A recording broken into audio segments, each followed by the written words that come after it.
हाल ही में DP plan जो प्रसिद्ध हुआ है उसके अंदर मीरा भाईंदर का भविष्य कहीं भी दिखाई नहीं दे रहा। वहाँ पे रिजर्वेशन डाला गया और यहाँ से निकाला गया।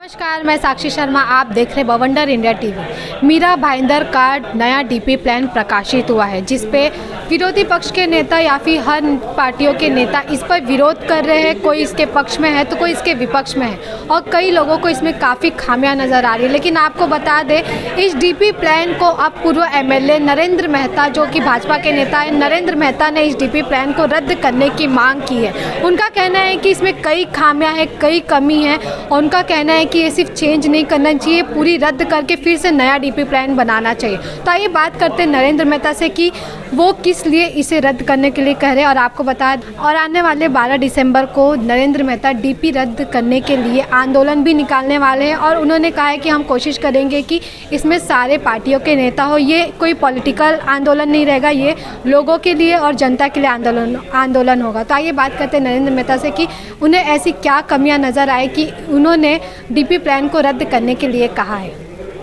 सरकार के खिलाफ आंदोलन नहीं है, सरकार तक बात पहुंचाने का प्रयास कर रहे हैं। मैं ये नहीं कहना चाहता कि जो डीपी प्लान हुआ है वो प्रोसेस फॉलो करके नहीं हुआ है। आंदोलन हम इसलिए कर रहे हैं क्योंकि ये अधिकार नगर पालिका का था और मैं ये भी नहीं कहता हूँ नगर पालिका को मेहरबानी करके दीजिए, ये अधिकार ही नगर पालिका का था। लेकिन समय पे प्रशासन ने बॉडी को ये प्लान नहीं दिया, इसलिए ये अधिकार गवर्नमेंट के पास चले गए और गवर्नमेंट ने थाना एडीटीपी को दिए। जब मैं विधायक था और देवेंद्र फडणवीस जी मुख्यमंत्री थे तो उनको जब ये बात बताई कि शहर की छोटी मोटी बातें हैं जो एक बाहर बैठे हुए अधिकारी को तो उन्होंने कहा था कि हम 2019 के चुनाव के बाद इसे वापस मीरा भाईंदर को भेजेंगे। लेकिन फिर सरकार बदल गई और ये सब वैसे के वैसे रह गया। हाल ही में डीपी प्लान जो प्रसिद्ध हुआ है उसके अंदर मीरा भाईंदर का भविष्य कहीं भी दिखाई नहीं दे रहा है, ना आज का, ना कल का, ना परसों का। मेरे आज के कहने के माध्यम से है कि जो आज मीरा भाईंदर की 15 लाख की आबादी है उसके अंदर बड़ी मात्रा में भाईंदर पूर्व, भाईंदर पश्चिम, नया नगर, पेनकरपाड़ा, काशी गाँव, यहाँ पे बहुत सारे इलीगल कंस्ट्रक्शन है, जूनी एडिशनल एफएसआई वापरी गई है। ये आज भी उनके पास किसी भी प्रकार की कोई सुख सुविधा नहीं है। मध्यम वर्गीय के लोग वहाँ पे रहते हैं, तो उनका आज के जो व्यक्ति रहते हैं उनका भी इस डीपी प्लान के अंदर भविष्य क्या, आने वाले 25 साल तक वो वैसे ही रहेंगे क्या, सारी सुविधाओं से वंचित रहेंगे क्या? इस डीपी प्लान में किसी भी तरह का प्रावधान नहीं। अब मीरा भाईंदर के सारे नो डेवलपमेंट जोन निकाल के, चाहे राई हो, मोरवा हो, मुर्दा हो, चाहे भाईंदर वेस्ट हो, चाहे एग्जाम्पल को पेनकरपाड़ा का पार्ट हो, काशी गांव का पार्ट हो, घोड़बंदर का पार्ट हो, नवगर का पार्ट हो, खारी का पार्ट हो, ये सभी नो डेवलपमेंट जोन निकाल के 8 जोन किया गया है, जिसका हम स्वागत ही करते हैं क्योंकि मीरा भाईंदर में अब अधिकतर मीरा भाईंदर डेवलप हो चुका है। तो आने वाले 25 साल में अगर इस जोन को नहीं बदला जाता तो वहाँ पे इलीगल कंस्ट्रक्शन होने के चांसेस थे। 8 जोन हुआ है तो लोगों को रिक्त रूप से परमिशन मिलेगी और सुंदर शहर का निर्माण हो सकता है। लेकिन ये 8 जोन करते समय आज के दिन में जब ये पहले डीपी प्लान था तो 1 एफएसआई मतलब 1 फुट पे 1 फुट घर बना सकते हो, ऐसा प्रावधान था। अब उस समय इतने रिजर्वेशन थे, अगर आप गोल्डननेस से कनेक्ट किया देखो तो आपको संख्या अब 1 फुट पे 6 फुट तक परमिशन मिलता है, तो पॉपुलेशन 6 गुना बढ़ने वाली है। अगर मैं कहता हूँ 10 एकड़ पे पहले के प्लानिंग के हिसाब से 10 लाख लोग रहते थे तो आने वाले समय के अंदर 10 एकड़ ज़मीन है तो उस पर 40 लाख लोग रहेंगे, ये एग्जाम्पल दिया मैंने। तो इस तरह का अगर प्रावधान होगा तो आने वाले जो कल और परसों के जो हमारी जनगणना होगी, जो यहाँ के रहवासी होंगे, उनका भी भविष्य अंधकार में होगा। ऐसी बहुत सारी चीज़ें। दूसरा, इस डीपी प्लान में कई सारे एग्जिस्टिंग रिजर्वेशन डिलीट किए गए जिसका कोई कारण नहीं था। ये रिजर्वेशन कोई हमने नहीं डाले थे, सत्ता में आने के बाद कोई हमने उसका उपयोग, ये आज से जब हम छोटे बच्चे थे तब से ये रिजर्वेशन है, पिछले 30 साल से। 92 में प्लान की शुरुआत हुई थी, 97 में मंजूर हुआ था। उसको बदलने का कोई कारण नहीं था। तो ये स्पष्ट रूप से दिखता है कि कुछ बिल्डर के कहने पे मिली भगत से रिजर्वेशन बदले गए, ऐसा हमारा आरोप है। मैं मीरावड़ वेस्ट की बात करता हूँ, राई मोरवा मुर्दा की बात करता हूँ, काशी गांव की बात करता हूँ, साई पैलेस के पीछे, तो इसके अंदर 8 जोन किया गया है। तो 8 जोन की संख्या के हिसाब से रिजर्वेशन नहीं रखे गए, तो ये क्यों ऐसा किया है, ये भी एक प्रश्न चिन्ह निर्माण करता है। कुछ साल पहले देवेंद्र फडणवीस जी जब मुख्यमंत्री थे तो मीरावड़ की एक महानगर पालिका की नई इमारत बने, उसका भूमि पूजन किया गया था एसके स्टोन के पास। और कुछ ही एक महीने पहले यहाँ पे एक भूमि पूजन, 1-1.5 महीने पहले हुआ था भूमि पूजन, हमारे माननीय मुख्यमंत्री जी ने किया था नई इमारत कॉरपोरेशन की बनाने का वेस्टर्न होटल के पास हाईवे के ऊपर। तब वो रिजर्वेशन यहाँ से वहाँ बिल्डिंग की समझ में नहीं आया, लेकिन अब समझा कि वहाँ पे रिजर्वेशन डाला गया और यहाँ से निकाला गया। यहाँ से वहाँ डाला नहीं डाला उस पर हम अपनी लड़ाई लड़ रहे, लेकिन निकालने का क्या लॉजिक था? 2 लाख फुट की इमारत हमें डेवलपर विकासक की तरफ से फ्री ऑफ कॉस्ट बन के मिलने वाली थी, वो जीरो हो जाएगी अगर उस रिजर्वेशन को वापस से अगर स्थापित नहीं किया गया तो।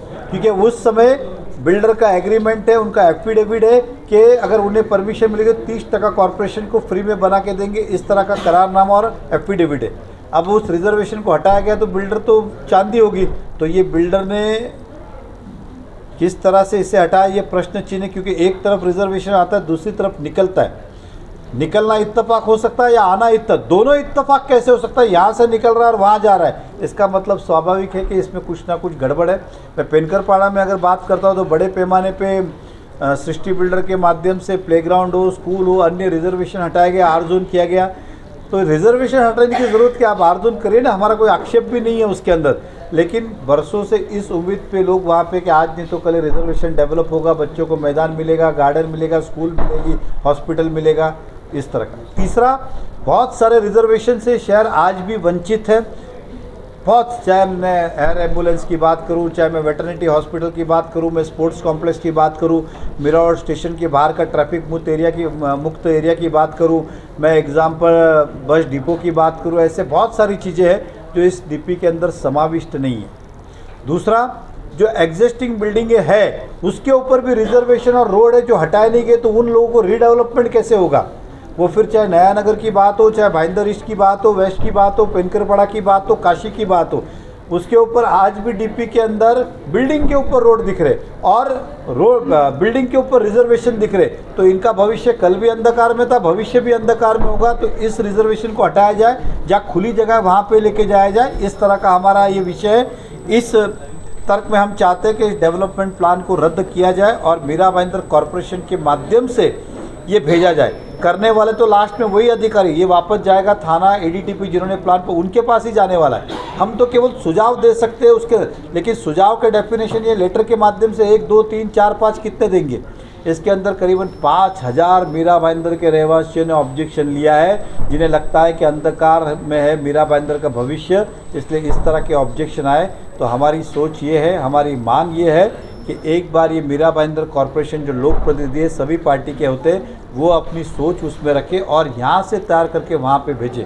अगर उन्हें लगेगा कि हमने कुछ गलत किया तो उनका पूरा अधिकार है उसे निर्णय लेने का। तो इसलिए हम 12 तारीख को सोमवार को सुबह 10:30 बजे भाईंदर वेस्ट 52 जिनालय मंदिर जो है वहाँ से हम शुरू करेंगे अहिंसा चौक से, और नगर पालिका में जाके अपनी प्रस्तावना देंगे कि कमिश्नर साहब को, उन्हें एडीटीपी को भेजें और सरकार को भी भेजें। और इस बीच में हम कोशिश करेंगे सभी पार्टी एक साथ आए और मुख्यमंत्री जी से निवेदन करें कि मीरा भाईंदर का अंधकार घातक होगा, इससे अगर सोचा नहीं गया। और साथ ही साथ हम कोर्ट के अंदर भी PIL फाइल कर रहे हैं, ताकि हमें दोनों तरफ से न्याय की उम्मीद है, सरकार से भी और न्यायालय से भी। सर, नगर पालिका के जो रिजर्वेशन हटाए गए, आप बोल रहे जिसे डिलीट किया गया, कहीं ना कहीं पालिका प्रशासन भी उसके लिए जिम्मेदार है कि उन्होंने उस चीज़ को डेवलप नहीं किया। दूसरी ओर डीपी प्लान लीकेज होने की वजह से एडीटीपी थाना के पास में गया, वापस आप नगर पालिका को मांग रहे हो, कैसे संभव है? देखिए, लीकेज होने की वजह से नहीं गया, टाइम बार हो गया। मतलब ये तारीख तक अगर मीरा भाईंदर को डेवलपमेंट प्लान तैयार करके थाना एडीटीपी को भेजने का था, लेकिन प्रशासन मतलब कमिश्नर महोदय जी ने बॉडी को दिया नहीं, तो बॉडी डिसीजन कैसे लेगी? और वो टाइम बार हुआ, इसलिए वो अधिकार उनके पास गए। कोई लीकेज विकेज के कारण नहीं गए, अधिकार उनके पास चले गए, कोई टाइम में नहीं करेंगे तो उनका लीकेज चला जाता है, इसलिए हुआ है उसके अंदर। तो इसलिए वो विषय का बात ही नहीं आती। रिजर्वेशन डेवलप नहीं कर पाए। रिजर्वेशन ऐसा है कि मीरा भाईंदर छोटा सा शहर है, अगर आप देखेंगे तो पिछले 5-7 साल में हमने अधिकतर रिजर्वेशन डेवलप किए।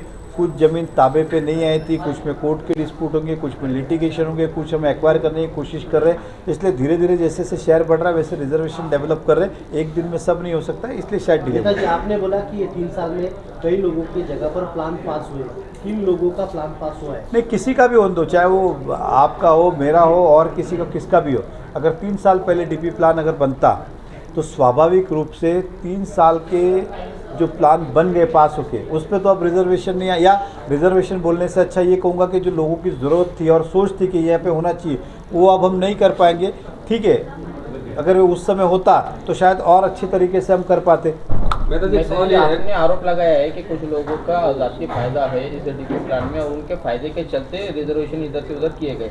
किस तरह का ये आरोप कर रहे हैं? नहीं, कुछ तरह का तो आरोप है ही ना। जो मैंने कहा कि एग्जिस्टिंग रिजर्वेशन नया नहीं आया, उसके अंदर आपकी सोच अलग हो सकती है, हमारी सोच, लेकिन निकालने के पीछे की क्या सोच थी कि वो तो लोगों ने एक्सेप्ट ही किया हुआ था ना। और लोग इस उम्मीद पे थे कि आज नहीं तो कल यहाँ पे गार्डन बनेगा या प्लेग्राउंड बनेगा या स्कूल बनेगी, वो अचानक आपने निकाला तो वहाँ के लोगों की मानसिकता क्या होगी? सर, डीपी प्लान को लेकर के मीरा भाईंदर के तमाम नेताओं ने मीरा भाईंदर की जनता का ध्यान भटकाया है। कोई भी स्पष्ट कहने को बताने को तैयार नहीं है कि किसने किसको फायदा पहुंचाया। हर कोई एक दूसरे पर आरोप लगा रहा है। एक आप समझ के चलिए, कोई हमको बोल के नहीं गया था और कोई हमसे बोल के नहीं किया। हम हमारा आकलन लगा रहे कि इसके पीछे स्वाभाविक है कि जिसकी ज़मीन होगी उसने किसी ना किसी तरह से किया होगा, ऐसा हमारा मानना है। हमारे सामने कोई उसने किया नहीं, लेकिन नहीं तो फिर करने की वजह क्या और कारण क्या, इसलिए हमारा ये आरोप है उसके ऊपर ये चीज़ें। तो ये कोई बता रहा है नहीं बता रहा विषय नहीं। और दूसरा मैंने कहा कि ये डीपी प्लान में रिजर्वेशन हो कि नहीं हो, इससे हमारे पार्टी का या हमारा कोई व्यक्तिगत किसी का कोई ना फ़ायदा है ना नुकसान है। ये तो शहर के भविष्य की चिंता कर रहे, इसलिए हम ये बात कर रहे हैं। दादाजी, एक सवाल ये है मेरा कि आपने डीपी प्लान में स्टडी किया है, आपने कहा कि डीपी प्लान किसी को देख के किसी के फायदे के लिए बना हुआ है, जैसे आपने स्टार्टिंग में कहा। ऐसा तो नहीं हो सकता है कि आपको ये भी पता नहीं होगा कि किन किन लोगों को फायदा हो रहा है? ऐसा तो नहीं हो सकता? अरे मैंने आपको क्या बताया, सिंपल देखिए, ये रिजर्वेशन है, ये मेरे पास जानकारी। उदाहरण देता हूँ, अब मैंने कहा कि मीरावड़ वेस्ट का स्टेशन के बाहर का स्पोर्ट्स कॉम्प्लेक्स, अब मुझे नहीं पता ना उसके नीचे की ज़मीन किस किस की है, व्यक्तिगत नाम के साथ मुझे नहीं पता ना। मैं एसके स्टोन की अगर बिल्डिंग की बात करता हूँ एग्जाम्पल, तो उसके अंदर बहुत सारे बिल्डर इन्वॉल्व, वो किसने कराया मुझे व्यक्तिगत नहीं पता। और व्यक्तिगत नाम मैं इसलिए नहीं, क्योंकि मेरे पास जिस दिन प्रूफ होगा उस दिन डंके की चोट के ऊपर नाम के साथ खड़ा रहूंगा। लेकिन ये तो स्वाभाविक है किसी ना किसी फायदे के लिए किया गया। एक सवाल बताएगा कि फायदा रोड पे बिल्डिंग है तो रोड पे तो फायदा नहीं मिलेगा ना, बिल्डिंग ही रोड के अंदर जा रही है तो है वो भी नहीं मिलेगा तो फायदा का डेवलपमेंट को चांस मिलेगा। मैंने क्या कहा, उस बिल्डिंग के ऊपर रोड बताया गया, बिल्डिंग रिजर्व